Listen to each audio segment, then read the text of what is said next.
Início então à sessão. Uma boa tarde, entretanto, para os que já chegaram. Sejam bem-vindos à segunda sessão do segundo ciclo do programa de webinars para a Administração Pública, que decorre até ao dia 29 de maio. O tema de hoje é a liderança de equipas de trabalho em ambiente digital. Passo dou início então à sessão. Para dar iniciação, convido a Sra. Secretária de Estado da Inovação e da Modernização Administrativa, a doutora Fátima Fonseca.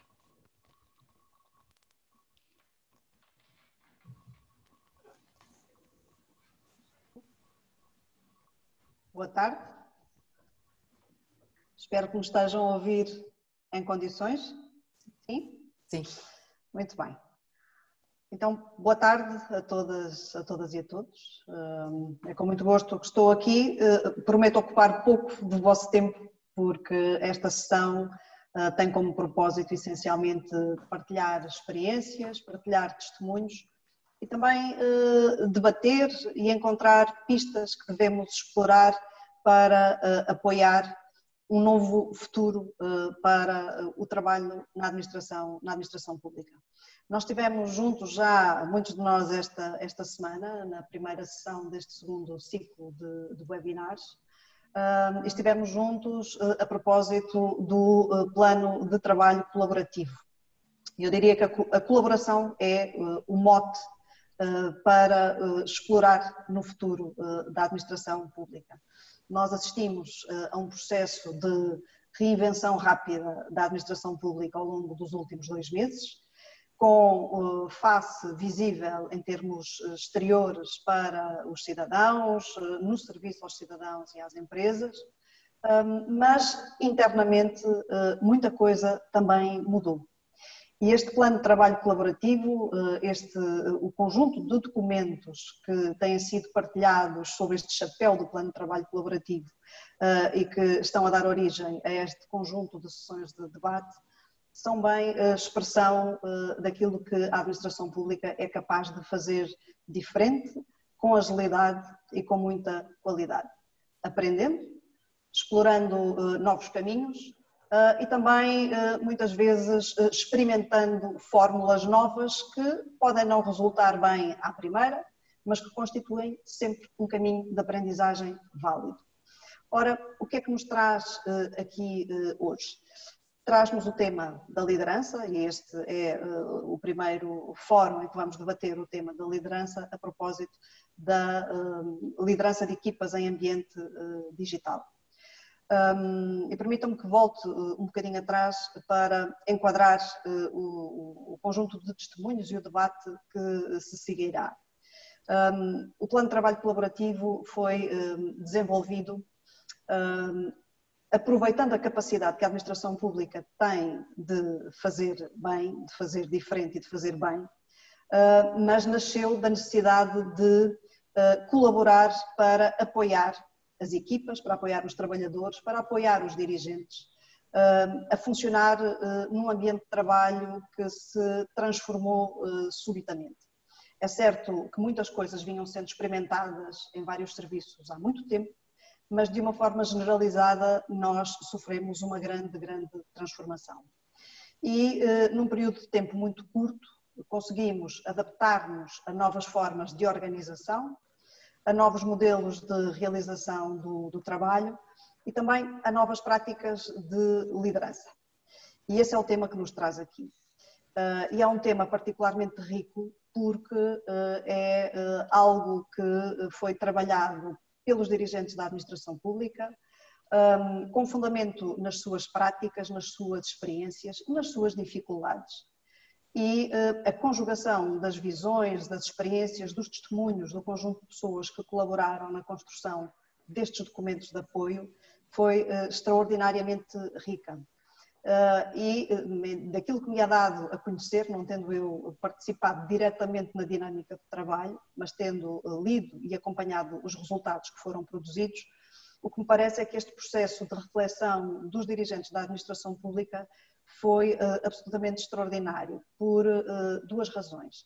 Em primeiro lugar, porque tiveram a capacidade de questionar os pressupostos em que a liderança na administração pública habitualmente assenta, E, portanto, liderar as equipas de forma diferente, para muitos constituiu seguramente um grande desafio. Porquê? Porque o pressuposto do controlo direto das equipas, o pressuposto do controlo sobre o processo de trabalho e até o pressuposto que cada dirigente gere as suas pessoas e não propriamente uma rede colaborativa de pessoas com origens em várias entidades, todos estes pressupostos tiveram que ser reequacionados. E, ao mesmo tempo, novas prioridades ganharam fôlego. E, portanto, as questões da segurança e saúde no trabalho ganharam uma nova preponderância. A questão da saúde mental, do acompanhamento das pessoas, dos trabalhadores, para trabalhar a resiliência a um ambiente adverso, porque sofreu uma transformação súbita, foi um tema particularmente relevante também.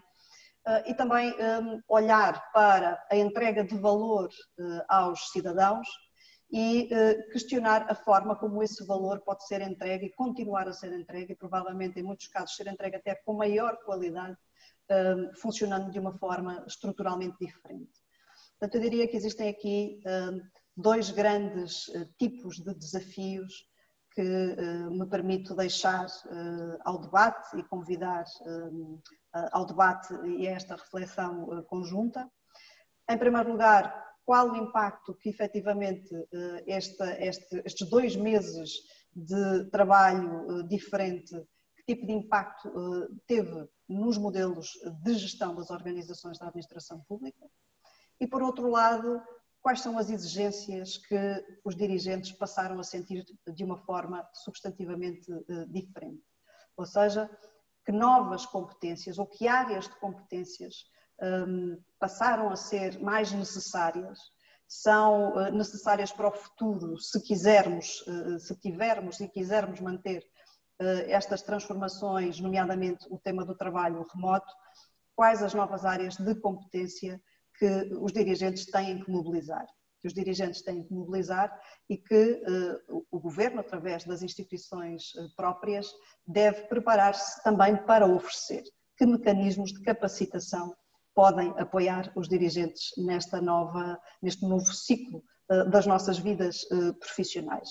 E, portanto, eu diria 2 grandes desafios: organização do trabalho, desenvolvimento das competências dos dirigentes. Que competências?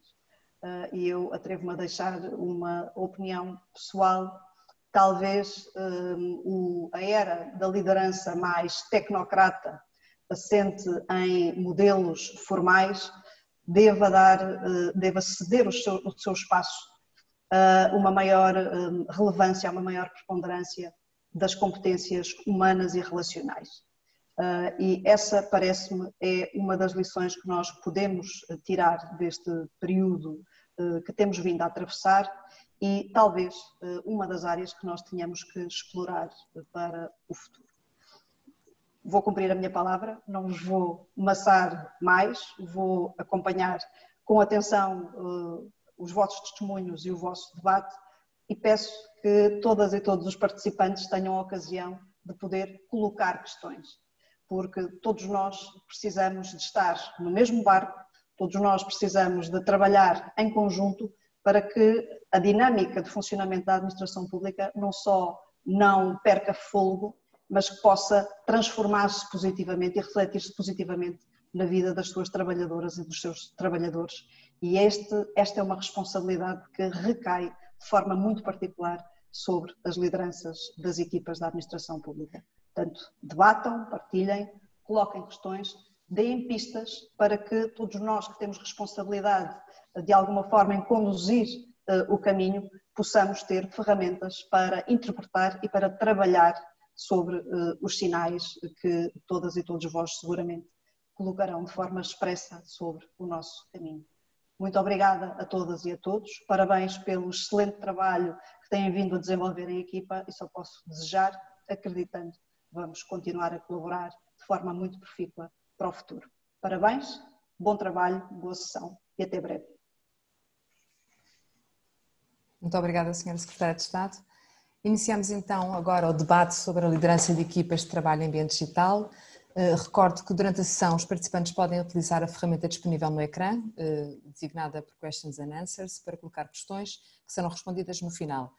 Peço apenas que coloquem o primeiro e último nome para que possamos ler as questões.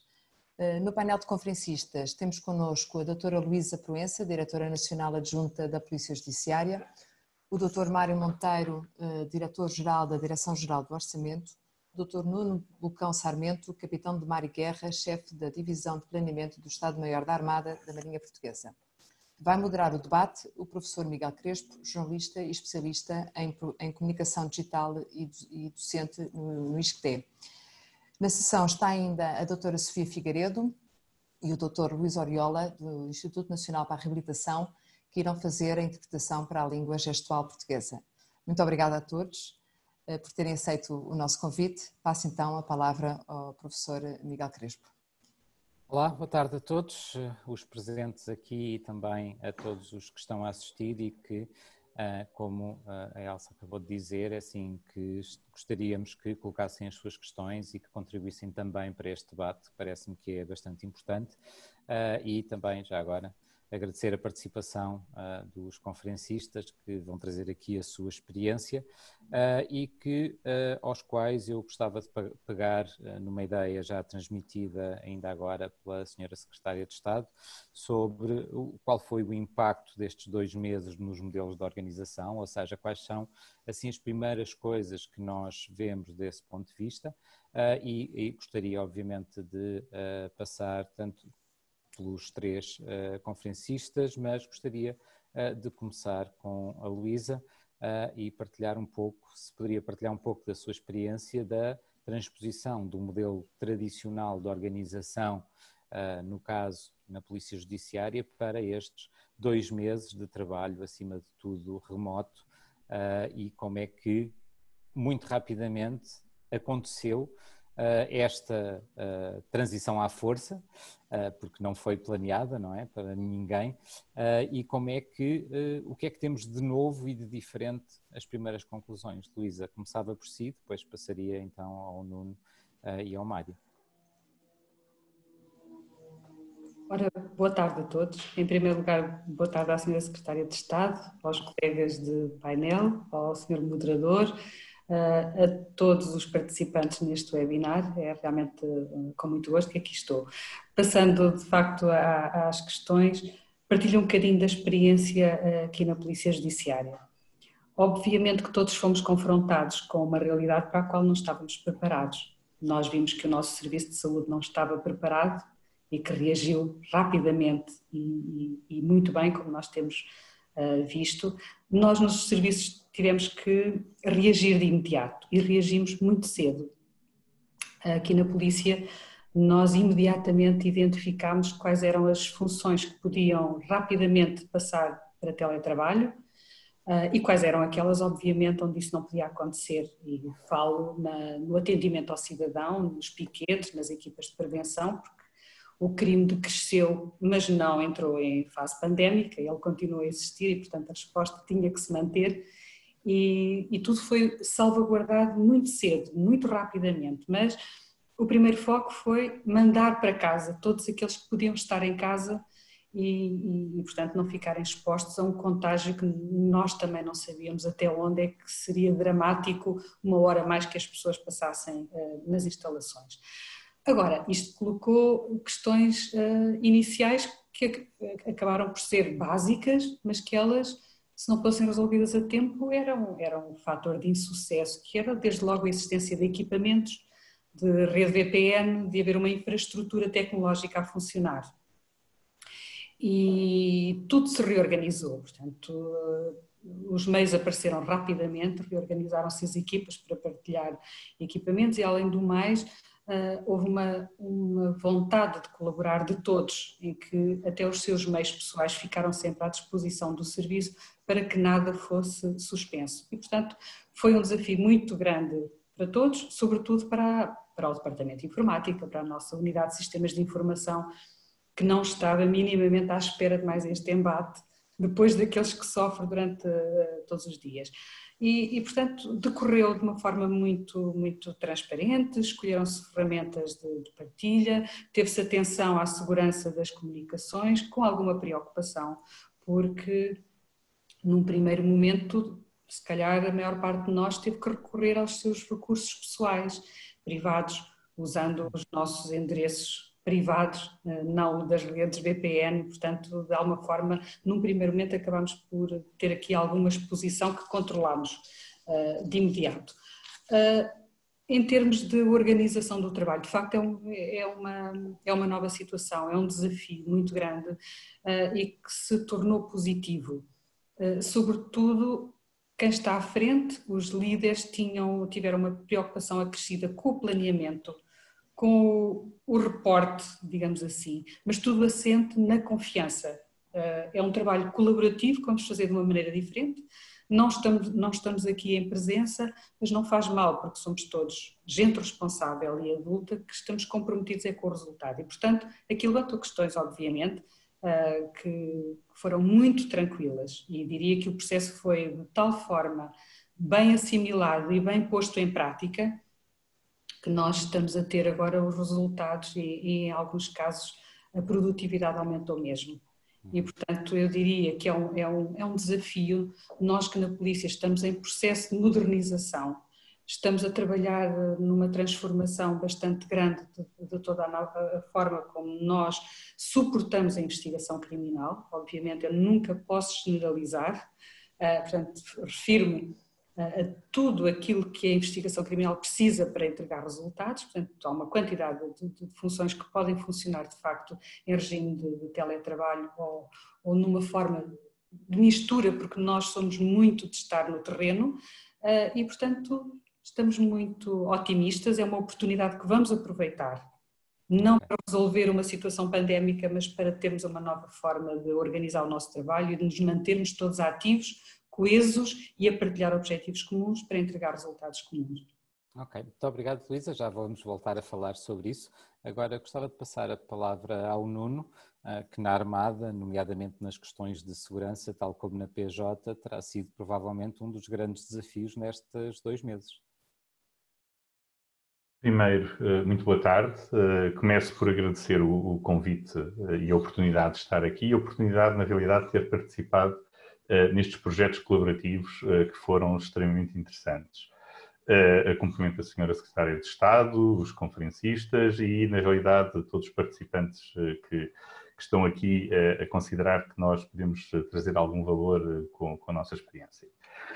Relativamente à Marinha, como todas as outras organizações que aqui foi referido, isto foi um processo de mudança, isto foi um processo que nós tivemos que enfrentar, mas eu diria, como também já foi aqui referido, não é que não estivéssemos totalmente preparados, diria eu. Por exemplo, em termos militares, nós estruturalmente temos muito bem definido um conjunto de estruturas para fazer face a situações de crise. E eu queria, se calhar, separar aqui 2 realidades que este enquadramento nos obrigou a lidar. Uma tem a ver com a gestão da crise propriamente dita, essa crise que afeta as nossas organizações, e, por outro lado, trouxe-nos a complexidade de essa gestão ter que ser feita sem ser presencial.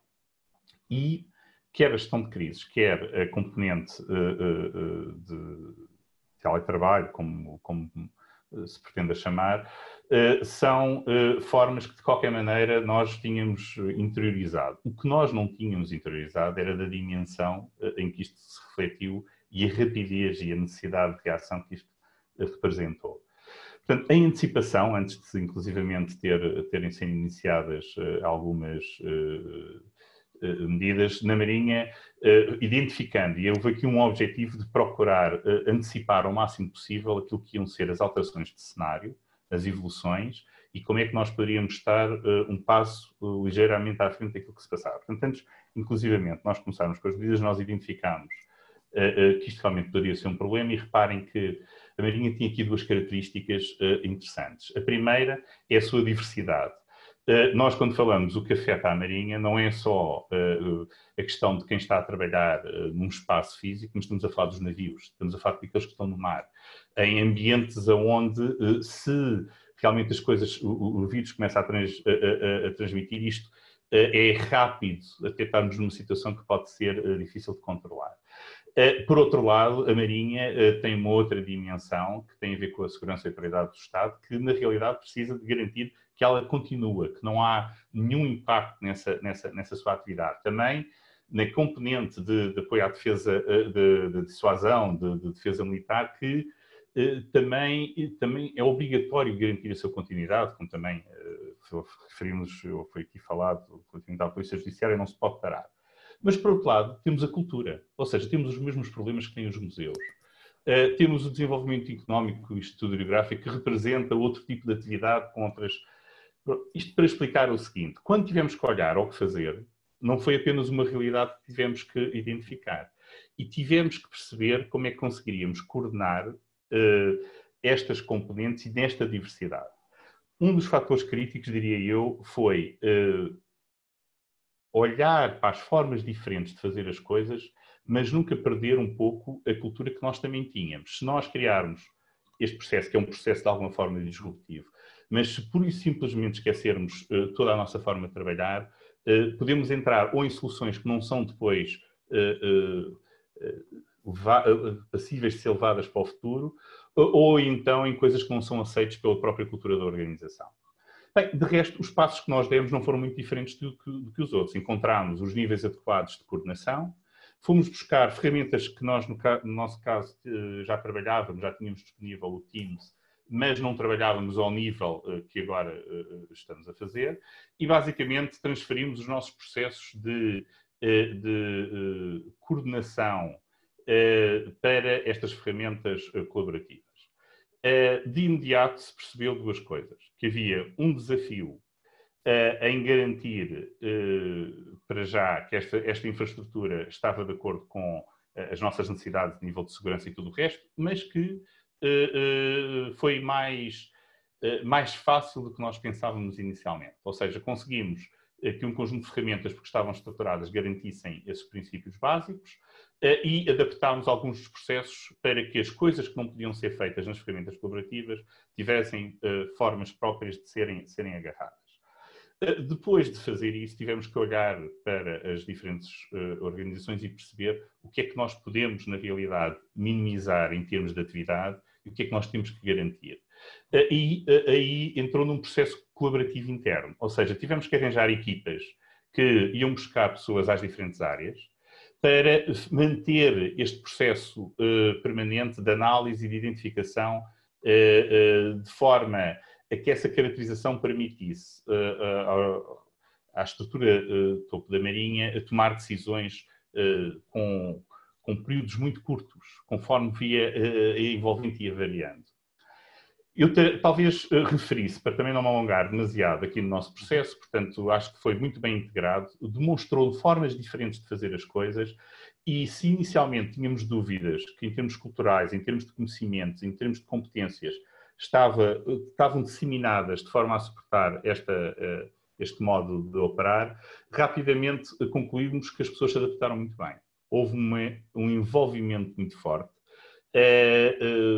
Creio que mesmo aqueles que inicialmente poderiam ter algumas dúvidas sentiram os resultados de uma forma muito benéfica e nesse sentido foi fácil, em muito pouco tempo, nós termos na realidade uma forma alternativa de trabalhar.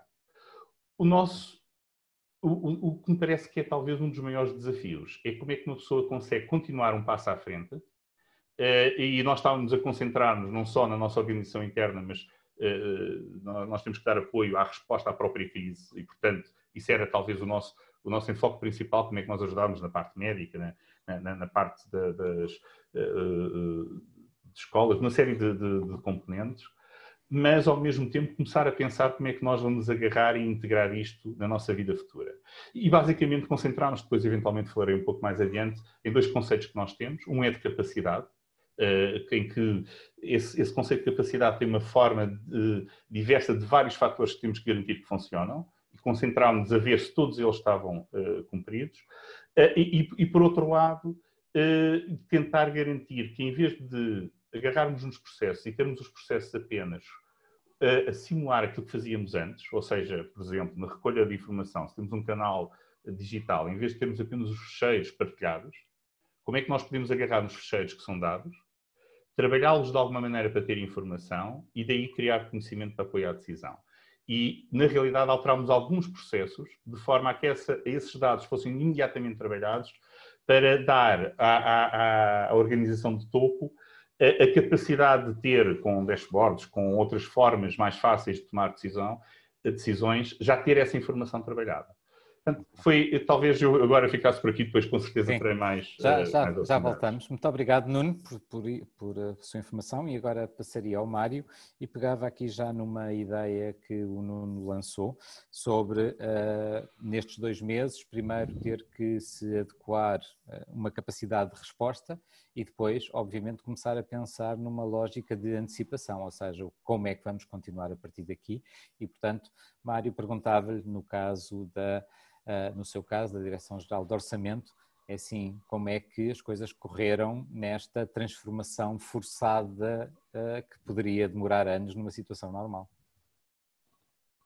Antes de mais, boa tarde a todos. Eu gostava só, em primeiro lugar, e de uma forma muito rápida, também apresentar os cumprimentos à Sra. Secretária de Estado da Inovação e da Modernização, pela forma inteligente como tem ajudado a administração pública a provar que, de facto, ainda há muitos mitos na administração pública e na população em geral, mas que, de facto, esses mitos já não correspondem à realidade.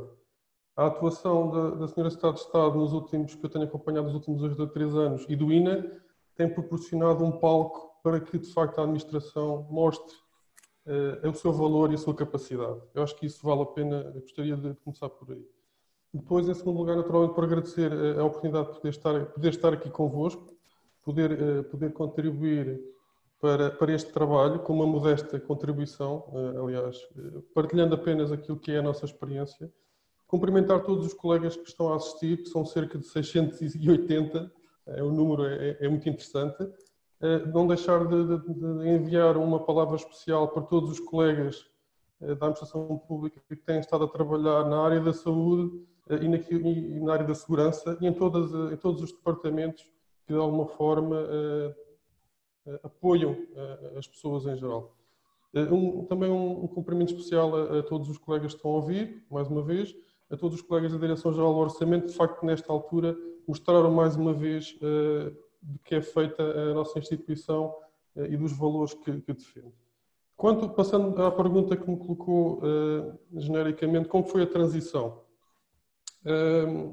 De facto, no nosso caso, a transição não foi propriamente muito difícil. Nós vínhamos estando habituados e aquilo que é a nossa gênese da nossa atividade regular é muito focada para um apoio muito contínuo, muito diário a um conjunto de intervenientes, quer seja da parte do Governo, quer seja da parte das outras instituições da administração pública. Nós acompanhamos um grande número de entidades, independentemente de termos contactos mais assíduos com aquilo que são os chamados coordenadores dos programas orçamentais, que são aqueles que coordenam o orçamento de cada setor, mas ao longo dos anos, e isso foi um trabalho que tem vindo a ser desenvolvido na última década, sobretudo, a DGO esteve a desenvolver um conjunto de ferramentas e de metodologias que permitiu, de facto, ter uma capacidade de resposta muito grande àquilo que são as solicitações, e elas são bastantes no dia-a-dia.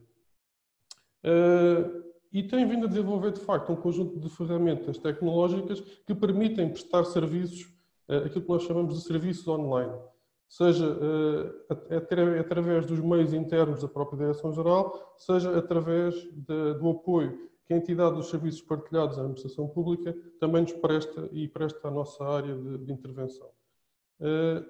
Portanto, para dizer que, de facto, nós, como todas as entidades, passamos por uma fase de transição muito rápida, perante a situação de saúde pública que surgiu no início de março. Tivemos, de facto, que atuar de forma bastante rápida, mas também de forma ponderada.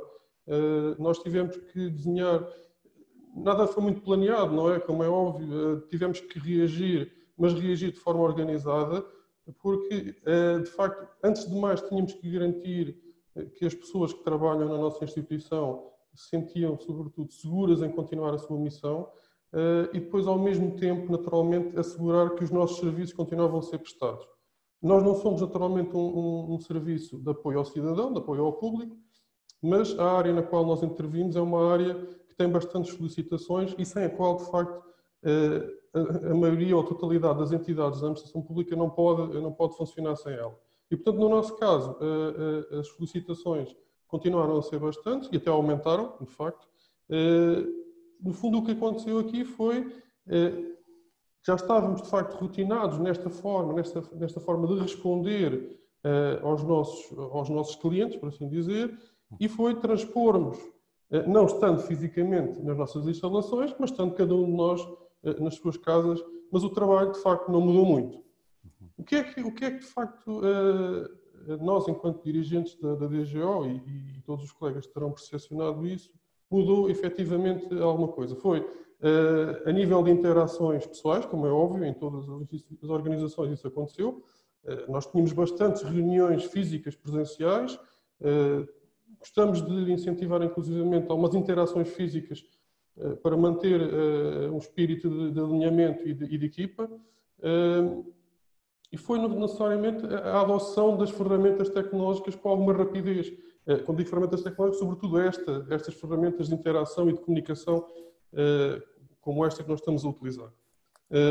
Outra coisa que claramente talvez tenha mudado daquilo que é o feedback que nós temos estado a receber e das conversas que temos estado a ter, que são bastante frequentes com os vários responsáveis na instituição, é o foco que cada vez mais os dirigentes sentiram a necessidade de dar às pessoas. Portanto, aquilo que vinha sendo, ou aquilo que vem sendo ao longo dos últimos tempos, uma tendência que, quanto a mim, só é de louvar, de termos a nossa gestão centrada nas pessoas, foi, de facto, nesta altura, evidenciada e colocada em prática, se calhar de uma forma tão rápida que, como disse há pouco, provavelmente o colega, tem vindo os colegas a dizer, se calhar não teríamos feito isto tão depressa, noutras circunstâncias. Mas, de facto, os dirigentes sentiram uma necessidade de apoiar, de estar perto das pessoas que integram as suas equipas e de poderem percepcionar como é que estava a decorrer o trabalho, como é que se estavam a sentir. No fundo, percebemos que, de alguma forma, apesar do distanciamento físico, do distanciamento geográfico, as pessoas se aproximaram. Obviamente que o contexto e que as circunstâncias também terão contribuído para essa aproximação, porque, no fundo, temos um país inteiro, temos um mundo inteiro a viver uma experiência que é única, não é? E, portanto, aqui foi, de facto, uma mudança da forma de interagirmos, mais em termos de pessoa a pessoa do que propriamente métodos de trabalho. Agora, é claro que não podemos descurar aqui, e isso para mim foi bastante evidente, que há um princípio que esteve por trás de toda esta capacidade de resposta da administração e da nossa instituição, que é o princípio da confiança. Portanto, nós colocámos em prática uma maneira de estar em que a confiança foi a base que permitiu, obviamente, que continuássemos todos a colaborar e a trabalhar. E, obviamente, que a confiança que o Governo também depositou em nós, de que nós seríamos capazes de continuar a responder às solicitações. E elas têm, de facto, sido bastantes e nenhuma delas ficou sem resposta, certamente. Ok. Muito obrigado, Mário. Foi muito útil, tal como já tinha sido dos colegas anteriores. E, portanto, no fundo, aquilo que nós vemos na prática e também agora através das palavras dos participantes neste webinar é que, na verdade, uma situação de crise, que é algo completamente inesperado e para o qual ninguém está preparado, fez com que nós todos percebêssemos, cidadãos e membros da administração pública, de alguma forma, que se calhar a administração pública é algo muito mais flexível, muito mais aberta à inovação do que muitas pessoas ou tantas vezes se diz por aí, e que foi de uma forma muito simples, quase transparente e sem grandes atropelos, capaz de ultrapassar rapidamente uma situação que podia ser muito complicada, mantendo a funcionar todos os seus serviços e criando novas formas de os transformar. E, portanto, eu agora iria começar uma nova ronda, iria seguir a mesma lógica, portanto, iria começar pela Luísa, se ela não se importar, de falar um pouco com um desafio muito específico que tem a ver, obviamente, com a liderança, e é como é que se lideram pessoas que não partilham o mesmo espaço físico. E, principalmente, pegando em algo que o Mário acabou de dizer, como é que se estimula o espírito de equipa de pessoas que não estão juntas umas com as outras, que não se cruzam todos os dias e que têm que trabalhar na base da confiança, que me parece uma palavra também muito importante aqui. Luísa? Sim, eu diria que a confiança é realmente um pilar fundamental para nós continuarmos neste processo de transformação. É óbvio que temos aqui desafios acrescidos porque falta-nos o contacto, falta-nos muitas vezes conseguirmos ver as expressões faciais, porque nós,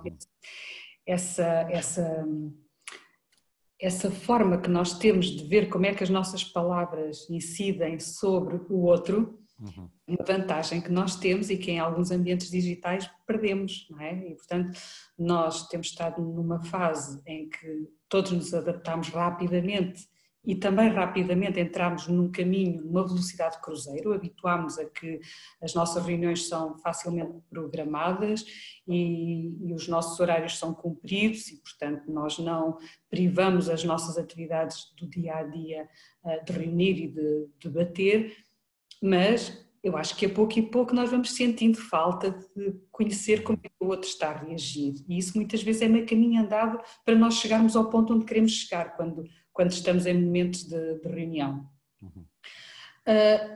Há aqui um fator importante que tem a ver depois com as competências das lideranças e que é importante aprofundar, que tem a ver com mais do que muitas vezes as competências técnicas, as competências pessoais, a forma como estamos próximos, estando longe, estando separados. Mas acabamos por encontrar aqui uma proximidade, acabamos por trazer para o mesmo ambiente virtual pessoas que muitas vezes não dialogavam, não estavam facilmente em sintonia, mas que depois num ecrã do monitor nós acabamos por estar todos também e portanto isso também deu aqui uma nova forma de nos unirmos muitas vezes mais, porque os nossos comportamentos no dia-a-dia, a forma como nos relacionamos e com quem nos relacionamos, cria por um lado também às vezes afastamentos por formas que nós não cuidamos tão bem quando estamos presentes. Quando estamos aqui no ambiente virtual, nós temos cá todos os intervenientes, em princípio. Isso também é bom, isso também foi uma outra forma de nós sentirmos que estas caras todas que estão aqui fazem parte do mesmo grupo e são estas que têm que se apoiar, porque o resultado final depende de cada uma destas peças e, portanto, fazer sentir isto às equipas que lideramos, eu acho que é fundamental. E é fundamental não descurar alguma disciplina, certo, mas há aqui um dado que eu acho que é importante. Nós não podemos transpor para este ambiente virtual as nossas rotinas, porque nós em casa, quando estamos em casa, quando estamos em teletrabalho, nem sempre conseguimos ter um horário dito normal. Portanto, nós temos também aí que estar preparados para que alguns dos nossos colaboradores só estejam disponíveis noutras alturas, porque têm família lá em casa e nesta situação de pandemia isso foi particularmente evidente e é muito evidente quando nós temos lá em casa o cônjuge, os filhos que estão em telescolas, os espaços da casa estão de certa forma ocupados, os equipamentos estão ocupados e, portanto, quem está a liderar a equipa também tem que ter essa abertura, porque o horário não se pode transportar assim da mesma forma como nós, quando estamos aqui em ambiente de trabalho, controlamos o nosso horário de trabalho. Portanto, aqui temos... Luísa, deixa-me só acrescentar uma pequena questão, por causa do que está a dizer. Portanto, no fundo, temos, além, digamos, desse lado humano e desse aproximar e acompanhamento que o digital também permite, porque se calhar sentimos mais falta de estar a ver os outros do que numa situação normal, temos também uma diferente lógica de gestão de tarefas, gestão de horários e de organização do próprio trabalho. É assim, portanto, há penso... assim, alguns exemplos que queira partilhar, porque parece-me que isso poderá ser importante para a nossa audiência. Sim, desde logo a possibilidade de agendar reuniões para fora de horas. O nosso horário de trabalho em teletrabalho tem que ser um bocadinho flexível, porque quem está fora do seu local de trabalho físico tem que se adaptar também à conjuntura em que ele está inserido. E não vale a pena, a meu ver, não vale a pena criar pressão sobre um funcionário quando ele à volta não tem condições para estar focado naquela reunião. Eu acho que aqui também é um desafio, nós temos que encontrar qual é a melhor forma de compatibilizar as duas coisas. Por um lado a disciplina, e ela existe, acho eu que não deve ser a mesma disciplina que nós temos em contexto físico.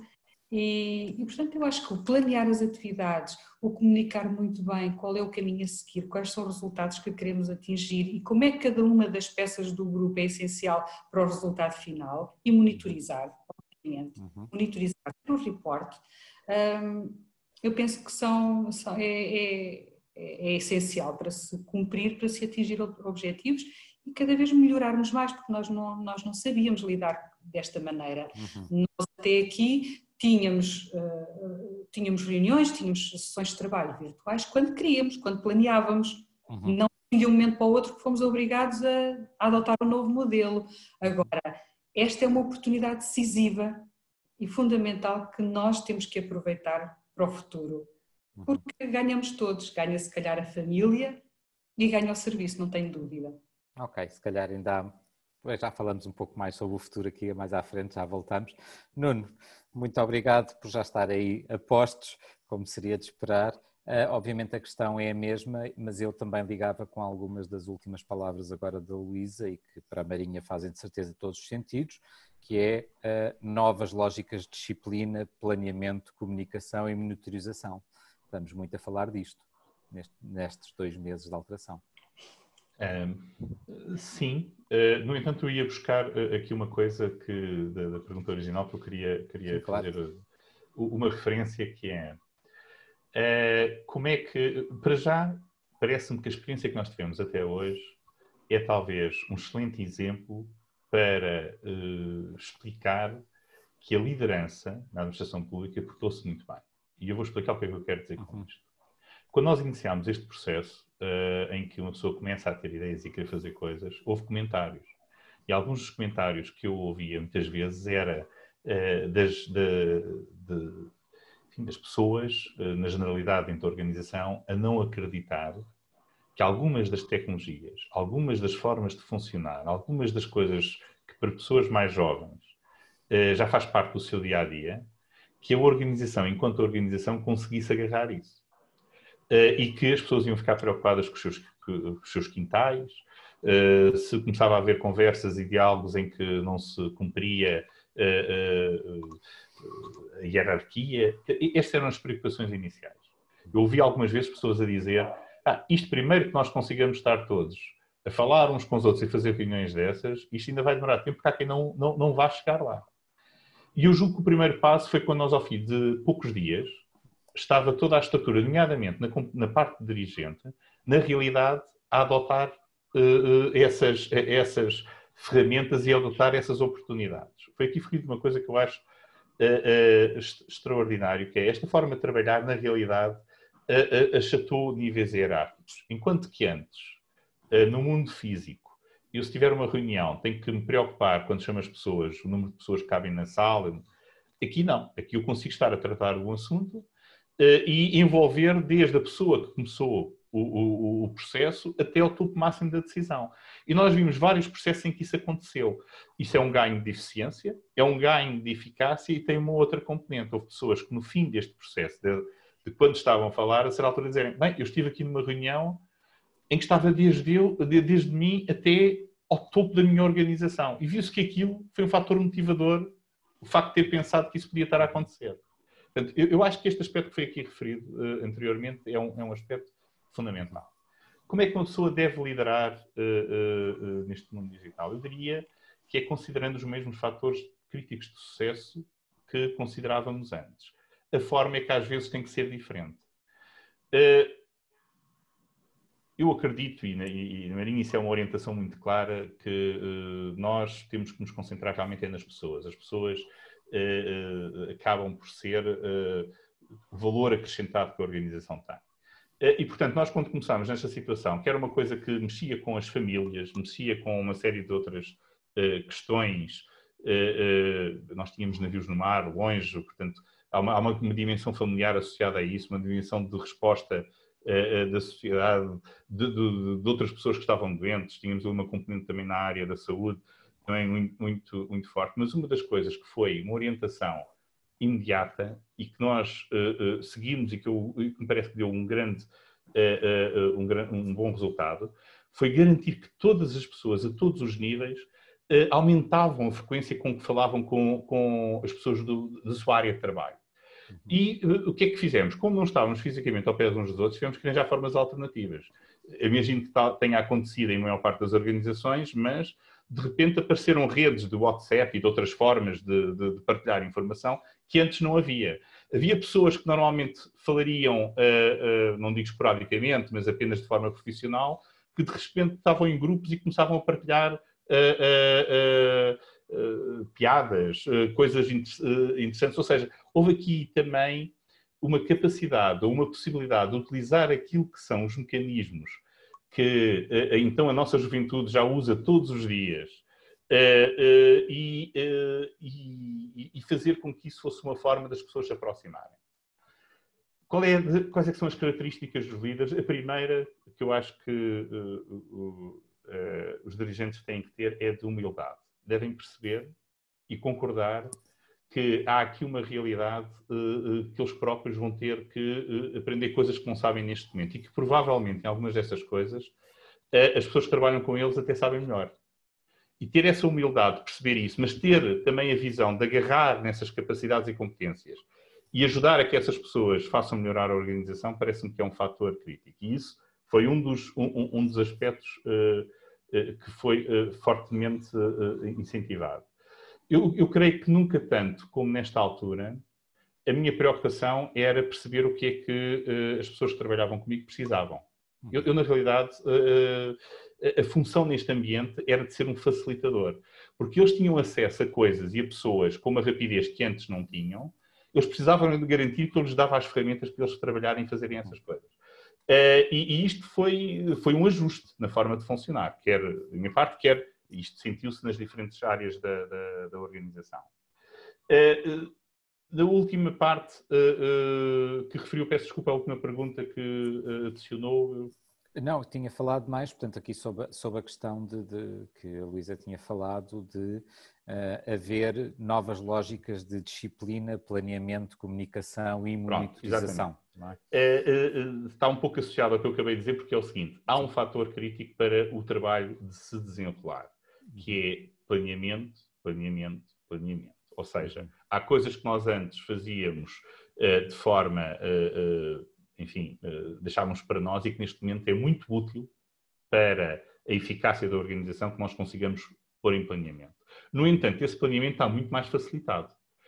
Hoje, na realidade, uma pessoa tem uma ferramenta e a trabalho bem, e eu acho que aqui é um conjunto de competências claras que será muito útil aos diferentes níveis da organização que melhorem, é maximizar a utilização das ferramentas, mas nós conseguimos criar a estrutura de grupos que nós rapidamente comunicamos com toda a gente e podemos ter sequências de coisas que queremos dizer se for urgente, se não for urgente, se for só para saber, a pessoa gera o seu tempo, vai, sem ser o e-mail só, porque o e-mail nós já tínhamos.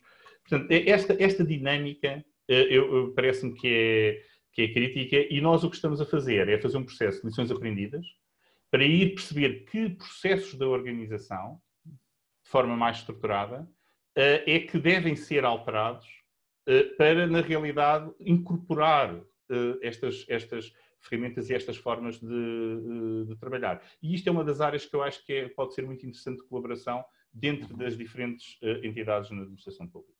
Ok, muito obrigado, Nuno. A deixa sobre o futuro fica já para a ronda a seguir. Agora queria ainda voltar ao Mário e pedir-lhe para ele falar então um pouco sobre esta questão aqui da liderança e daquilo, como é que vê a liderança na Direção-Geral do Orçamento e que desafios é que isso colocou para já, neste momento. Pronto, voltando só um bocadinho atrás, eu gostava também de referir que, não obstante aquilo que são os nossos métodos de trabalho serem já bastante adaptados às plataformas digitais, a situação que vivemos não deixou de implicar um esforço da parte das áreas de suporte, não é? As áreas da direção, as direções de serviços da área tecnológica, da direção de serviços da área administrativa. Portanto, foi preciso um foco muito grande destas áreas e um apoio extraordinário que eles prestaram para conseguir acionar estes meios à distância e colocar as pessoas todas a trabalhar à distância com a rapidez que foi possível fazê-lo. Acho que isso é importante dizer. É mais um exemplo de como a mobilização e a motivação produz resultados extraordinários e muito positivos. Em relação à liderança, eu pegava um pouco naquilo que foi a intervenção inicial da Sra. Secretária de Estado, em que ela disse também no final da sua intervenção que, de facto, estávamos na altura de nós passarmos talvez da liderança tecnocrata para um maior foco nas competências humanas e relacionais. Ora, eu pessoalmente, eu julgo que todos estamos certamente de acordo nesta matéria, creio que nos últimos anos, sobretudo, isso deixou de ser mais do que uma tendência, é de facto uma necessidade. O líder tecnocrata, e peço desculpa pela referência, e eminentemente hierárquico, em que está lá no topo e cá em baixo está um conjunto de pessoas que basicamente obedece e faz aquilo que lhe é dito para fazer, é uma figura que diria que em alguns setores já deixou de fazer sentido e provavelmente noutras áreas de atividade da nossa sociedade já morreu há muito tempo.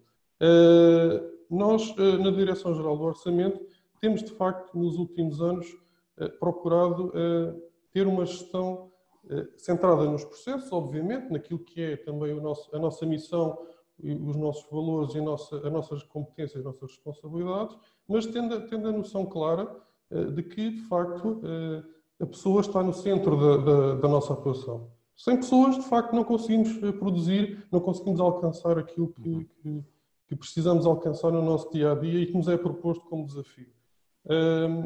Nós somos pessoas, nós líderes, nós dirigentes. Para mim, um líder é um pouco mais do que... O dirigente é um líder, claramente tem que ser.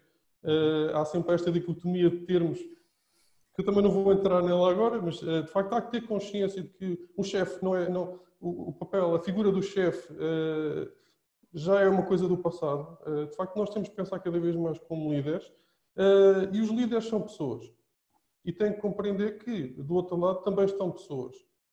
Todos nós somos diferentes, necessariamente não estamos todos na mesma fase da vida, nós não temos todos o mesmo tipo de motivação, não temos todos o mesmo tipo de vivência, de experiência passada, de educação. Portanto, tudo isso influencia aquilo que é a nossa interação diária das pessoas. E, portanto, isso tem que necessariamente fazer parte do papel de um líder moderno, se assim podemos dizer.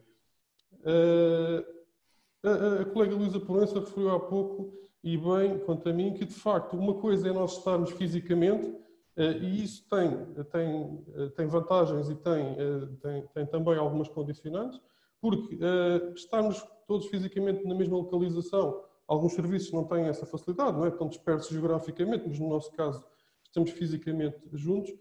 No fundo, cria certas condições, não é? Naturalmente que a minha sala é ao lado da sala de outro colega e, portanto, provavelmente eu encontrarei esse colega com maior frequência e falarei mais vezes com ele. Provavelmente não falarei tantas vezes com o colega que está do outro lado do edifício. Tenho um horário, provavelmente quererei sair do meu trabalho, por vezes, se calhar já um pouco tarde, e chegar a casa e desligar, não é? Tenho reuniões onde eu posso interagir. À distância, de facto, as circunstâncias são diferentes, não é? Temos claramente vantagens imediatas, temos uma maior flexibilidade, temos a possibilidade de articular, de facto, à distância de um contacto virtual ou de uma chamada. Podemos combinar, olha, precisamos do trabalho para tal dia, mas se calhar o horário em que tu vais fazer o trabalho, para mim não é muito importante, não é? Quer dizer, esta é uma dimensão muito importante e, sobretudo, nestas circunstâncias em que nós vivemos, como a colega Luísa Proença referiu e que eu me revejo inteiramente, tem sido bastante importante. Nós não estamos apenas em casa a trabalhar, não é? Nós estamos em casa, temos família, temos filhos, implica uma ginástica adicional, é um desafio, mas que claramente nos cabe também saber resolver esses desafios, não é? E, portanto, como eu já tive a oportunidade de conversar com alguns colegas, os desafios, a forma como nós lidamos com esses desafios é que os torna, de facto, num fator de sucesso, ou não é? Pronto. E eu acho que nós temos sabido, de facto, encarar esses desafios. Como é que de facto, e claramente nós passámos, estes guias foram elaborados numa circunstância em que estávamos a entrar numa situação de teletrabalho, todos trabalham à distância, o que também facilitou, naturalmente, a partilha, não é? Nós tivemos várias conversas interessantes entre nós sobre as experiências que estávamos a viver nos nossos locais de trabalho e a título pessoal também. Portanto, facilita a partilha, não é? No fundo, foi o objetivo do guia, do nosso guia, foi partilhar as nossas experiências. Provavelmente, neste momento, estaremos a pensar já como é que vai ser o futuro, não é? E, claramente, no fundo, foi uma pergunta que eu também não respondi inicialmente na primeira intervenção que fiz. Como é que vai ser o futuro? O futuro vai, claramente, ser alguma continuidade daqui vai ter que resultar. Antes da pandemia existir, nós já tínhamos, e quem estivesse atento a isso, e eu acho que também na área da governação tem havido bastante atenção a estes fatores, a conciliação da vida pessoal e da vida profissional já era uma prioridade, uma preocupação, e, portanto, as pessoas já vinham, de facto, manifestando que gostavam de ter uma facilidade maior em poder conciliar estas duas vertentes, já vinham manifestando a vontade de, muitas delas, até ficar em teletrabalho. E, portanto, isto aconteceu, de certa forma, foi até um desbloqueio, não é? Para alguns mitos que possam ter existido em determinada altura e vão, certamente, portanto, abre-se aqui um conjunto de características que vão, certamente, pontuar o cenário futuro, não é? De facto, é muito difícil nós prevermos como é que vai ser o futuro, mas podemos ir vendo aqui e ali algumas tendências que serão esperadas e claramente que esta vai ser uma delas. E, portanto, o desafio vai ser como é que nós, dirigentes, líderes da administração pública, vamos, de facto, liderar pessoas, algumas provavelmente fisicamente presentes na organização, outras ausentes. Também isso já existia, né? Já tínhamos colegas que trabalhavam à distância. Inclusive, tínhamos uma colega que estava a trabalhar no país da Europa e sei de outras instituições que tinham colegas que viviam no Brasil, por exemplo, e trabalhavam à distância, não é? Portanto, isso é possível. Portanto, temos é que conseguir, de facto, encontrar aqui os equilíbrios necessários em termos organizativos e organizacionais. Para a liderança, de facto, como eu estava a referir há pouco, o que está aqui em causa é focarmos na liderança naquilo que é a liderança moderna, não é? E quando pensarmos como é que essa liderança moderna é incorporada na nossa cultura organizacional e no nosso dia-a-dia, e como é que nós a transpomos para os meios tecnológicos, não é? Portanto, o primeiro passo, se calhar uma coisa, os meios tecnológicos muitas das vezes funcionam como facilitadores, não é?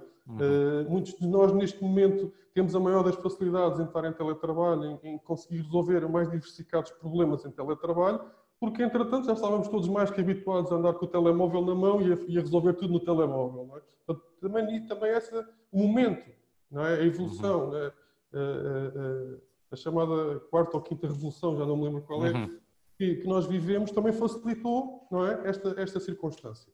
E, portanto, provavelmente as ferramentas tecnológicas podem ajudar os líderes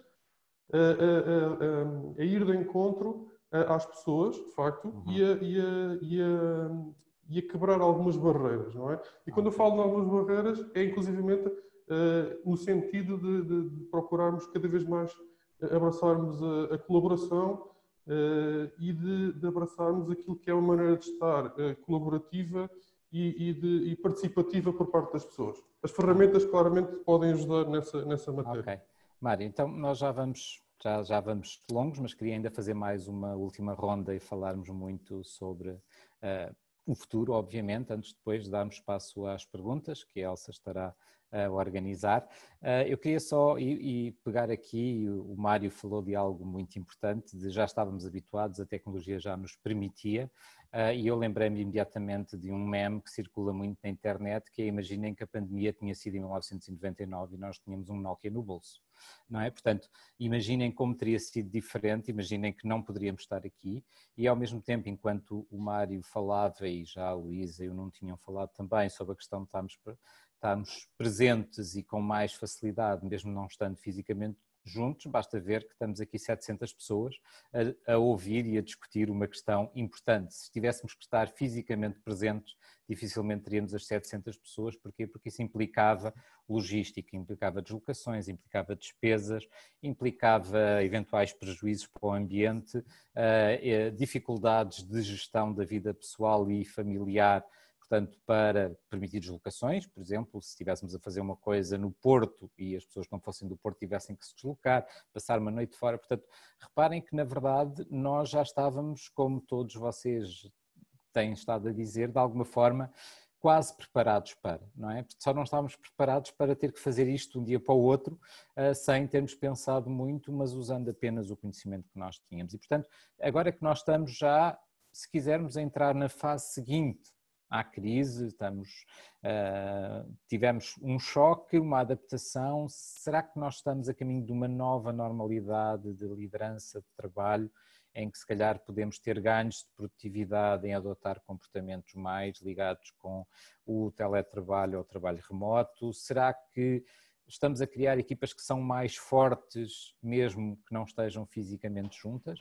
E, por fim, assim, no setor privado temos vindo a acontecer algumas coisas interessantes. Por exemplo, a nível internacional, o Twitter já disse que mesmo depois da crise ter terminado, não quer voltar a ter as pessoas a trabalhar juntos e que a regra da empresa passa a ser o trabalho remoto. Há instalações, as pessoas vão lá quando querem, mas por definição as pessoas não têm um local de trabalho, trabalham onde quiserem e em lógicas diferentes.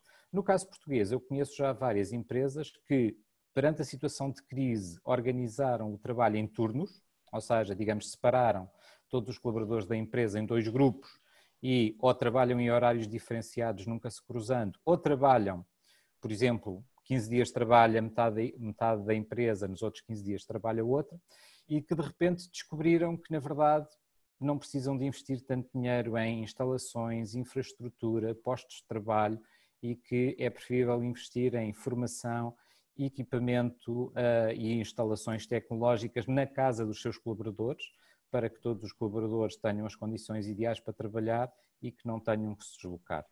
Será que a administração pública vai avançar nesse sentido? Luísa, mais uma vez, começava por si. Eu agora pedia a todos que tentassem ser o mais sintéticos possível para termos tempo para as perguntas dos quase 700 pessoas que nos estão a acompanhar. Muito rapidamente, eu acho que o futuro está a começar hoje, amanhã, hoje é presente, amanhã já é futuro, portanto nós estamos num processo e olhando para a administração pública que tem estado num processo de transformação digital, eu penso que a pandemia teve este lado positivo, deu aqui um empurrão fabuloso, porque nós percebemos que é possível vivermos num ambiente mais digital e de uma vez por todas libertarmos-nos das amarras que ainda temos àquilo que são as nossas dinâmicas de trabalho presencial, muitas vezes ainda assentes em circuitos absolutamente desnecessários, em consumos absolutamente desnecessários. Portanto, eu acho que esta crise, esta situação horrível que nos surpreendeu a todos, deu-nos uma ajuda, no fundo, a este nível. E eu acho que temos que aproveitar. Eu acho que nós não devemos voltar atrás e retomar a situação que tínhamos há 2 meses atrás. Estamos em processo de transformação e penso que temos todos a ganhar. A questão presencial, nós temos que pensar de outra forma. A presença estará com as outras pessoas com quem nós lidamos no dia a dia e provavelmente aquelas pessoas de quem nós precisamos para desempenhar as nossas tarefas, as nossas funções, podemos estar de facto em teletrabalho em algumas situações, obviamente pensando sempre que não se pode generalizar, sobretudo na polícia judiciária, não posso de maneira nenhuma generalizar. Temos sempre que ter essa avaliação, como é lógico.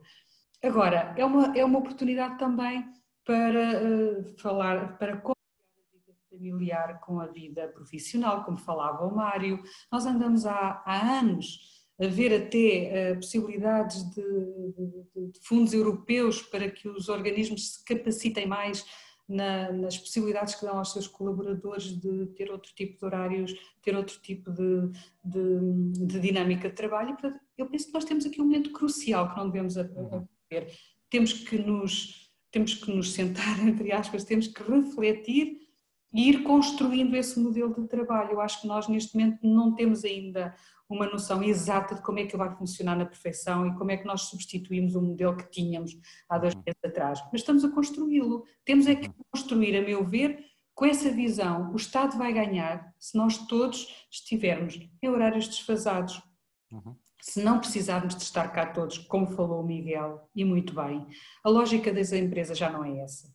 E nós, naquilo que são as funções ao cidadão, temos que estar presentes o mais possível, dar uma resposta rápida, científica, técnica, tudo o que for necessário, no meu caso, para uma boa administração da justiça em tempo útil e célebre, mas todas as outras funções não têm que ser assim. Temos que pensar que, de facto, temos aqui uma oportunidade com poupanças para o ambiente, para o erário público, para as nossas vidas e que nós vamos ter que aproveitar. Disso não tenho dúvida e do meu lado eu vou estar muito focada em encontrar uma outra forma de nos organizarmos em sintonia com vocês e com os demais parceiros da administração pública, até para as estruturas internas que é preciso rentabilizar e gerir melhor. Ok, muito obrigado, Luísa. Nuno, passava a palavra para si. Também pedindo-lhe para ser sucinto o possível. Vou ser muito rápido. Nós não voltarmos ao passado, pura e simplesmente, já é uma orientação clara que estamos a seguir. Neste momento, a nossa concentração é exatamente a pôr em cima o processo de análise das lições aprendidas para garantir que todos esses processos que podem continuar vão ser continuados baseados na avaliação do benefício, quer a eficiência ou a eficácia, que se possa obter. E, portanto, isso é uma coisa que já está e vai ter que acontecer. Eu diria que o nosso desafio é se nós vamos conseguir fazer isso sem ser apenas na nossa própria organização. Ok. Muito obrigado, Nuno, pelo ser sintético também e pela sua mensagem. Mário, gostava também de perceber na Direção-Geral do Orçamento. Da nossa parte, como eu disse há pouco, já vinha sendo sentido e transmitido de forma bastante expressa por parte das pessoas este interesse na possibilidade do trabalho de ser prestado em teletrabalho ou em horários flexíveis, etc. Várias soluções flexíveis. Eu acho que necessariamente, depois desta experiência que todos nós vivemos em conjunto, como dizia o Nuno, eu acho que nós temos que tirar lições, temos que avaliar, temos que fazer um balanço e perceber o que é que faz sentido. Naturalmente que nem todas as organizações públicas são iguais, nós temos que ter essa noção. De facto, quem está no apoio ao cidadão tem outro tipo de exigências. Os que não estão, temos de facto que ponderar bem, sendo que se neste momento existe de alguma forma, como é que eu ia dizer, neste momento é relativamente fácil às pessoas movimentarem-se no âmbito da administração pública, em termos profissionais, não é? E, portanto, eu diria que este porventura, poderá ser mais um dos fatores de atração das pessoas por uma organização, provavelmente em detrimento da outra. E temos que, naturalmente, estar atentos a isso. Porque, antes de mais, temos que compreender, naturalmente, que a gestão de pessoas é uma área complexa, temos que compreender as equipas que temos, as equipas que precisamos ter, temos que compreender as pessoas que temos e potenciar e apoiá-las e ajudá-las também a desenvolver-se e temos que, de alguma forma, estar atentos também às necessidades das pessoas. Acho que isso é, que no fundo também somos pessoas, não é? Portanto, todos temos que estar atentos a isso. Claro, portanto, uma questão de fator humano acima de tudo. Muito obrigado, Mário. Agora penso que é a Elsa que estará com as perguntas dos nossos participantes, certo? Certo. Ok, então Elsa... Conseguem-me ouvir? Sim, perfeitamente. Sim. Foram muitas as questões colocadas, certamente não iremos conseguir passar por todas, mas da leitura das questões que entretanto nos chegaram, consegue-se aqui dividir para algumas grandes áreas de temas. Sobre a liderança especificamente, só coloca a primeira letra do nome, V. Marcelino, coloca a questão: estará a cultura da administração pública preparada para considerar o teletrabalho uma verdadeira alternativa ao trabalho presencial? De que forma se pode promover esta alteração de paradigma? Quais as principais competências esperadas de uma chefia, líder, para gerir os seus colaboradores à distância? São muitas questões, mas eu vou passar a colocar mais duas questões colocadas que vão no mesmo sentido.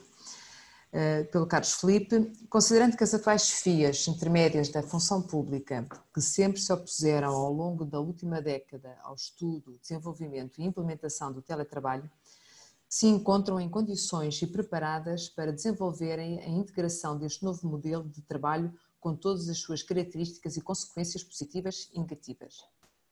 A última questão colocada pela Madalena Calado: como gerir a liderança online sem ser demasiado permissivo ou demasiado controlador? Como manter uma boa gestão do trabalho de cada membro da equipa? Este é o grupo de questões sobre a liderança. Então, se calhar, sobre estas questões sobre as quais já estivemos a falar, mas penso que os nossos conferencistas poderão ter alguma coisa a acrescentar, se calhar, só por uma questão de simplicidade, mantinha a mesma ordem que eu comecei do início e começava pela Luísa. Peço mais uma vez aqui mesmo para serem mais sintéticos possível em todas as intervenções. É evidente que colocam-se muitas questões. O que eu acho é que o trabalho que a administração pública começou com a coordenação do INA e com o alto patrocínio da Sra. Secretária de Estado da Inovação, eu penso que pode ser realmente um instrumento para criar inputs que se vão refletir em políticas públicas, porque de facto é uma situação nova que não pode ficar ao sabor dos chefes, eu também não lhes chamo dirigentes, que estão muito mais interessados em controlar o horário em que as pessoas estão presentes do que efetivamente o resultado das horas que passam no trabalho. Portanto, eu penso que é continuar a trabalhar com conclusões. Nós já estamos em condições de medir alguma coisa, já temos resultados do que foram estes 2 meses e isso de facto pode influenciar as políticas públicas e penso que este trabalho deve ser rentabilizado nesse sentido. Ok, obrigado, Luísa. Nuno? Eu diria o seguinte: para já, uma das perguntas relativamente a se as FIAs intermédias estarão preparadas, eu primeiro queria dizer que a pergunta reflete aquilo que eu referi há pouco, que me parece que nas organizações essa era a dúvida que a maior parte das pessoas tinham, ou seja, achavam que se calhar isto não ia para a frente porque as estruturas não estavam preparadas para isso. No entanto, o que eu posso dizer, e no caso da Marinha, quer as chefias intermédias, quer as chefias de topo, acham que aquilo que se passou e aquilo que foi o processo de aprendizagem foi fundamental e crítico e todos concordam que não vai voltar atrás dessa forma, vai ter que ser maximizado aquilo que se aprendeu aqui. Portanto, eu tenho grande esperança que isso corra. Quer dizer que não vai haver problemas? Não. Quer dizer que vamos ter que aprender, vamos ter que mudar. Quais é que são as competências? Uma parte disto vai obrigar a que, aos diferentes níveis, as pessoas ganhem competências no tipo de ferramentas que vamos utilizar e naquilo que são métodos de gestão que muitas vezes podemos usar aqui e que não poderíamos usar noutro formato. Relativamente à última componente da pergunta, se a administração pública está preparada para isso, eu acho que a resposta a isso é o facto de estarmos aqui. Se não tivesse sido, se não estivesse sido incentivado esse aspecto, se não fosse crítico e uma orientação clara de liderança nesse aspecto para a administração pública, nós não estaríamos hoje aqui como estamos e parece que devemos todos reconhecer isso e acreditar nisso. Ok, muito obrigado pela assertividade. Nuno, passava a palavra ao Mário.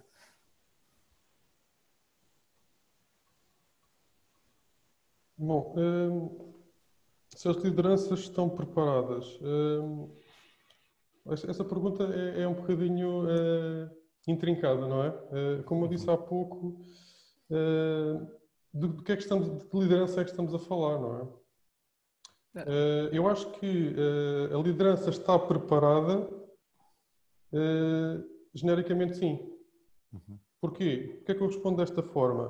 Porque se eu for um líder com determinadas características, eu vou tentar transpor essas características e a minha maneira de estar, a minha maneira de atuar para o ambiente digital, não é? Pronto. E, portanto, a questão, portanto, não me parece que o ambiente digital seja um obstáculo.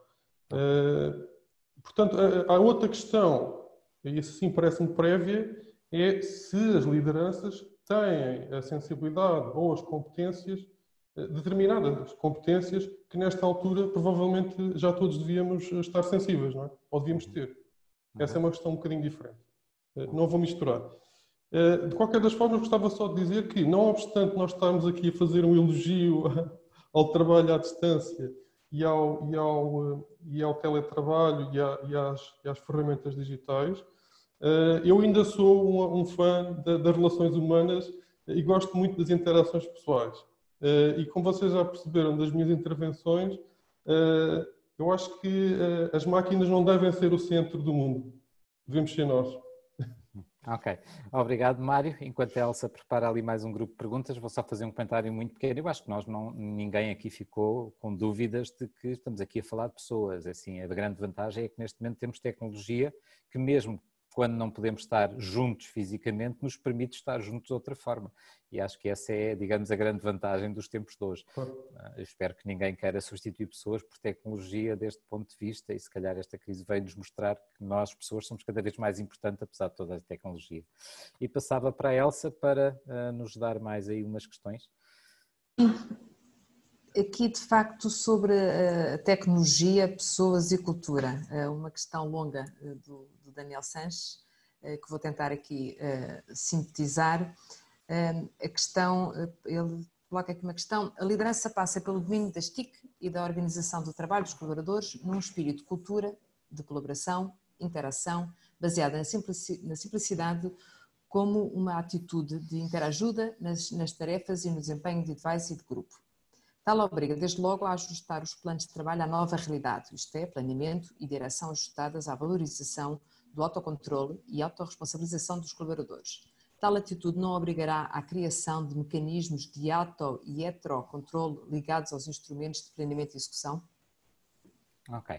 Pronto, isto tem a ver, obviamente, com as questões, obviamente, de avaliação de desempenho, de formas de medir o trabalho, ou seja, já se falou aqui da questão de, por exemplo, passarmos de lógica de um controle de horário e de presenças para lógicas, por exemplo, de controle por objetivos e tarefas, não é?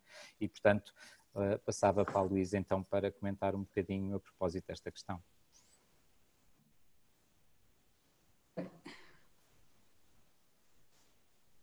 Peço desculpa. Não faz. Não sei se... Perdi-me um bocadinho. Não, temos aqui, assim, basicamente, no fundo, aquilo que era a pergunta. Eu depois levei um pouco para falarmos um pouco da questão de lógicas de avaliação diferentes, Exatamente, de lógicas exatamente. de... Ok? Portanto, Muito bem. era um pouco por aí. Eu penso que nós temos que repensar. Penso que temos que repensar os modelos de avaliação também. Porque temos que os adaptar aos novos tempos e, portanto, há aqui toda uma lógica que nós estamos a vivenciar agora.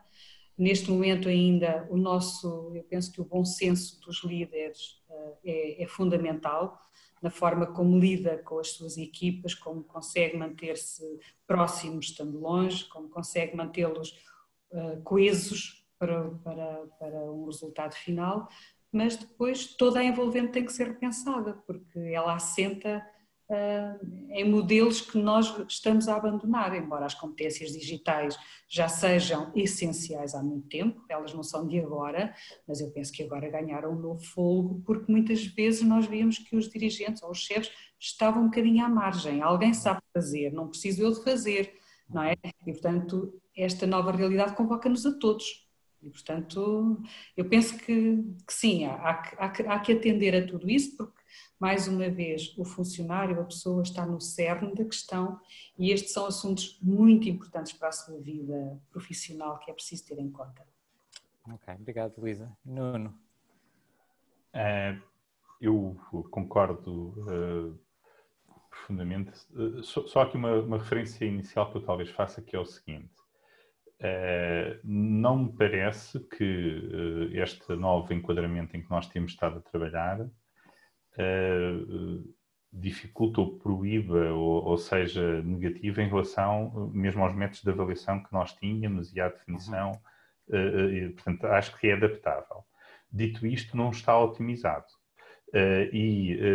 Na realidade, parece-me que há aqui uma oportunidade para que as pessoas acreditem mais que as avaliações e a forma como são... Eu concordo que deve ser e deve-se avançar cada vez mais para avaliações por cumprimento de objetivos e que obriga a maior maturidade, quer de quem lidera, quer de quem faz e executa.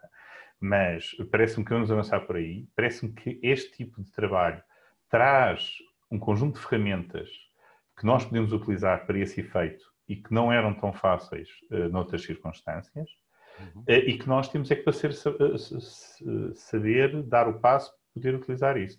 Eu vou só referir uma coisa em relação a isto, que é, eu acredito que nós estamos no patamar mais baixo, ou seja, nós estamos no patamar em que temos uma nova realidade.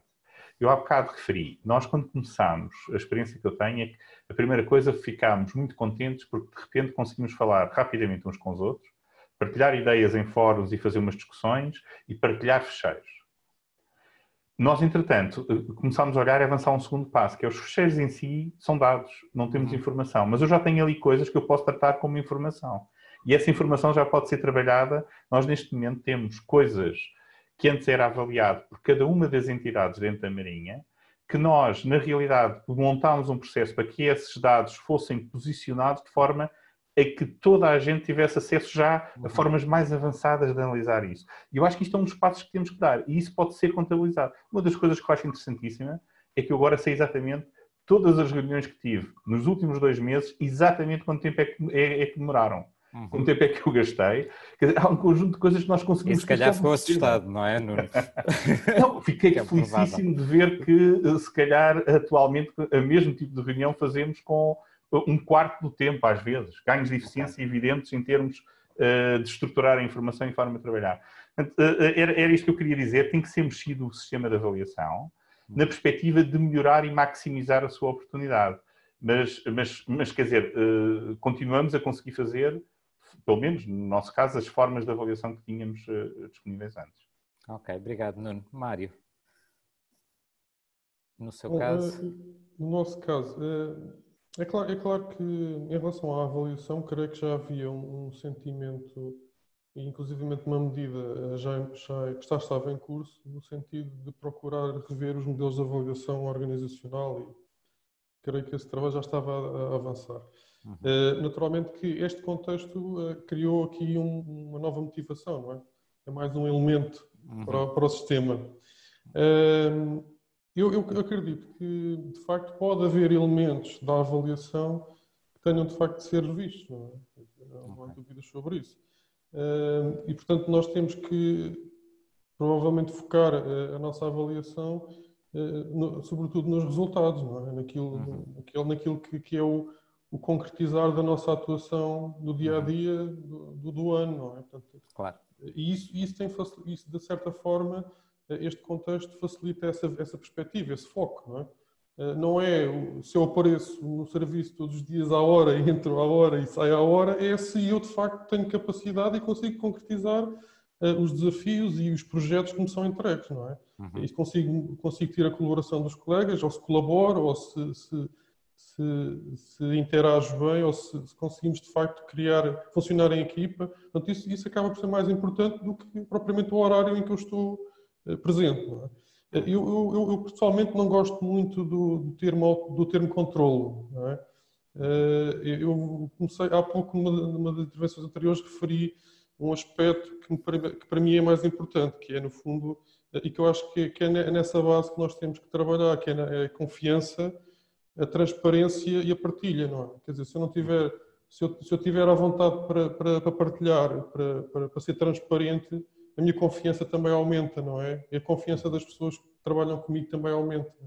Okay. E nós temos tido, aquilo que também já conversámos aqui todos em conjunto, uma aproximação até, em alguns casos, o que até foi curioso, não é? De pessoas, pelo facto de, mesmo comunicando por esta via, ficaram mais próximas, não é? Claro. Ok, muito obrigado, Mário. Temos tempo para mais umas perguntas. Penso que agregadas numa temática, e penso que não teremos Sim. mais do que isso, e depois para um minutinho final para cada um dos participantes. Sim. Elsa. Sobre a motivação e confiança. Tendo em conta que até houve mais produtividade e até que ponto a autonomia dos colaboradores é incentivada, fugindo à regra do relógio de ponto de cumprir horários. Poder-se adaptar o mesmo modelo agora que se vai voltar ao possível normal? Vai-se perder a confiança adquirida durante este período? Esta questão é-nos colocada pela Filomena Borba. Sobre a motivação, tem C. Furtado, não tem o primeiro nome, pergunto como se motiva quem está em teletrabalho com todas as exigências e solicitações que essa situação envolve, desempenhando múltiplos papéis no mesmo espaço físico, por vezes sem qualquer divisão possível, seja física, seja mental. São estas duas questões, os dois temas da motivação e da confiança. Ok, obrigado. Pronto, é assim, parece-me que sobre a parte mais da confiança já se tinha falado bastante, mas obviamente podem falar mais. Aqui sobre esta questão da motivação é uma questão interessante, que é como é que se motivam pessoas que estão em espaços que neste momento, durante este período de crise, as pessoas não controlam, não é? Já se falou aqui, portanto, pessoas que têm filhos, que em simultâneo ter aulas, têm outras pessoas a trabalhar em casa, em teletrabalho, partilham os próprios equipamentos, ou seja, passada esta situação transitória, portanto, num cenário pós-pandemia, como é que vemos esta lógica de trabalho remoto a poder funcionar e as equipas a poderem funcionar? E pedia num minutinho a cada um, tem mesmo que ser um minuto. Luísa.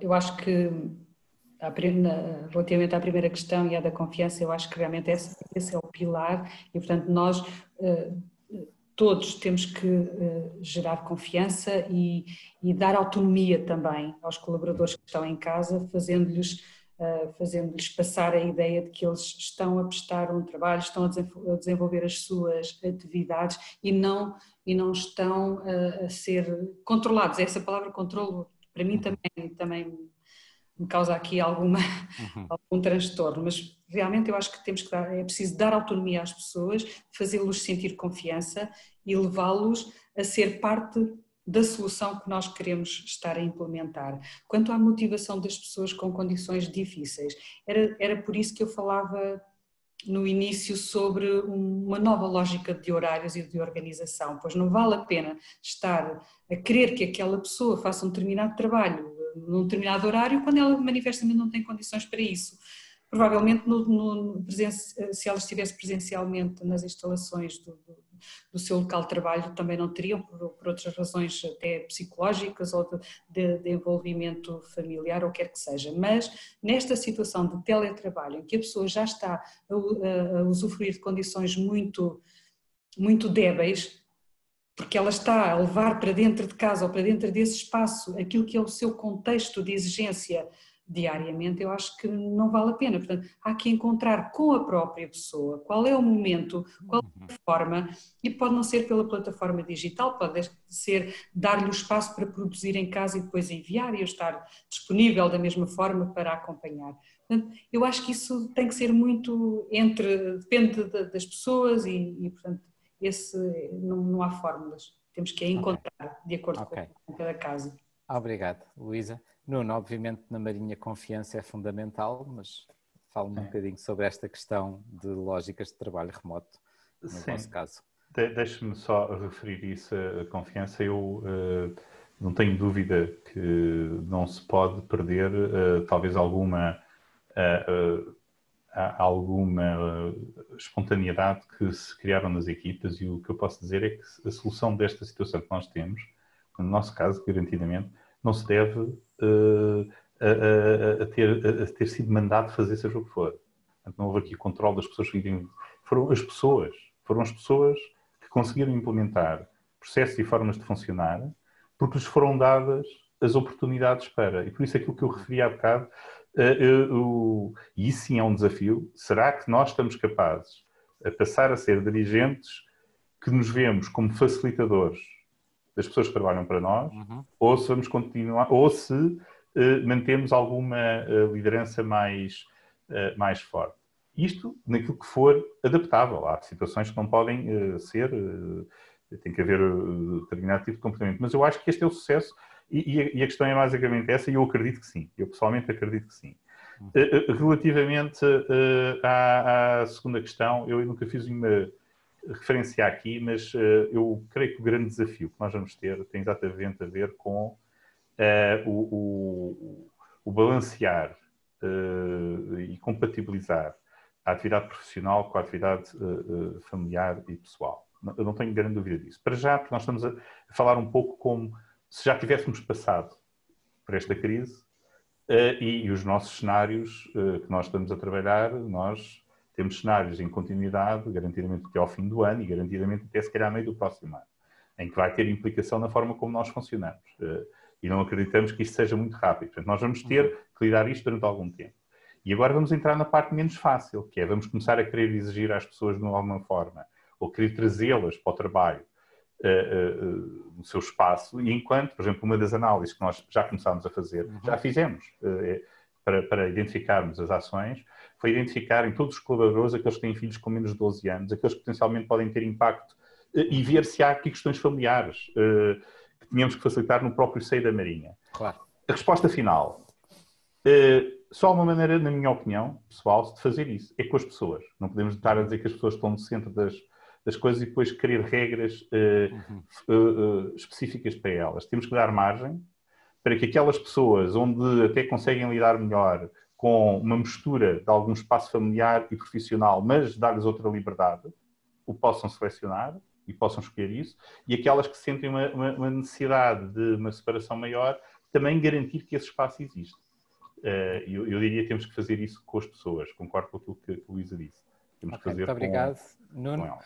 1 minuto para o Mário, por favor. Muito rapidamente, como eu tenho vindo a dizer, pronto, para mim a confiança é um ponto essencial. Independentemente de, em algumas circunstâncias, nós tentarmos incentivar as pessoas a procurar soluções e de alguma forma passando a mensagem que estão livres para procurar com as suas equipas encontrar soluções que sejam apropriadas ao seu trabalho e às características das pessoas que as integram. Muitas das vezes isso não é fácil, não é? Quer dizer, e mais uma vez a circunstância criou um contexto em que as pessoas se sentiram à vontade para, não é? Como dizia o Nuno há pouco, as pessoas criaram as suas soluções, não é? Nós tivemos colegas dirigentes que eles próprios transmitiram, não, eu agora faço 2 reuniões por dia com a minha equipa, só para dar um exemplo, não é? Claro. E portanto as pessoas, a questão é mesmo essa, não nós transmitimos, não, nós temos confiança que vocês vão conseguir de facto ultrapassar e resolver a questão, procurem as soluções. Aquele paradigma de que, não, vamos ter com a direção, vamos ter com o diretor-geral ou com o subdiretor-geral e vamos lhe perguntar como é que resolvemos este problema. Isso é outra questão que cada vez mais, nos tempos que correm, não faz sentido, não é? Isso é muito importante. A questão, de facto, das condições das pessoas. Eu incluiria nesta situação, como, aliás, a Luísa e o Nuno já referiram, eu acho que nós não devemos também, acho que é importante, as pessoas que nos ouvem às vezes gostavam de dizer qual é que era uma solução boa para esta situação. Muitas vezes nós não temos a solução, não é? Se calhar a solução tem que ser construída, mais uma vez, como eu dizia há pouco. Se calhar conversando com as pessoas, porque uma questão é a motivação. A pessoa está motivada para o trabalho, para as funções que desempenha, essa é uma questão de base. Outra questão é, a partir do momento em que existe essa motivação, como é que eu posso ajudar a pessoa, de facto, a ter condições para fazer o seu papel? Também é dessa forma. Nós temos que colocar perguntas, não é? Mais do que procurar dar respostas. Eu sei que às vezes é muito isso que é esperado de um dirigente ou de um líder, mas nós temos que... O papel do líder, hoje em dia, também tem que ser esse. É saber colocar as perguntas certas e ouvir. Ok. Muito obrigado, Mário. Penso que não temos tempo, infelizmente, para mais questões. Haveria bastantes mais, mas acho que foi extremamente positivo. Fazendo um balanço em 30 segundos, Eu acho que aquilo que ficou claro é que a capacidade de reação dos diversos serviços da administração pública foi excepcional perante uma situação de crise, perante uma situação inesperada. Criaram-se rapidamente soluções para manter as atividades normais e esperadas e, ao fim de 2 meses, já começamos a olhar para o futuro e, portanto, isso é que me parece que é importante e com 2 ou 3 focos, que é não vamos voltar ao passado, portanto, nada vai voltar a ser como era, portanto, que cada vez mais será importante as pessoas dentro da organização, as suas especificidades e vão surgir novas formas de colaboração, de participação, de confiança e motivação. Parece-me que isto são as ideias-chave. Pela minha parte, agradecer à diretora adjunta Luísa Proença, ao diretor-geral Mário Monteiro e ao comandante Nuno Sarmento pelos seus contributos e passo, acho, a bola à Elsa para fechar a sessão. Muito bem. Portanto, antes de encerrarmos, pedimos a vossa apreciação sobre esta videoconferência, neste inquérito que vamos passar e que está visível nos vossos ecrãs. Damos então por encerrada a sessão sobre liderança de equipas de trabalho em ambiente digital. Relembramos que vamos enviar os certificados por e-mail aos participantes e que a gravação desta sessão será disponibilizada no canal do YouTube do INA. O próximo webinar realiza-se amanhã, dia 20, às 17 horas, sobre o tema liderança em ambientes de crise. Agradecemos a presença dos nossos convidados e de todos os participantes. Uma boa tarde e até uma próxima sessão. Muito obrigado a todos. Obrigada.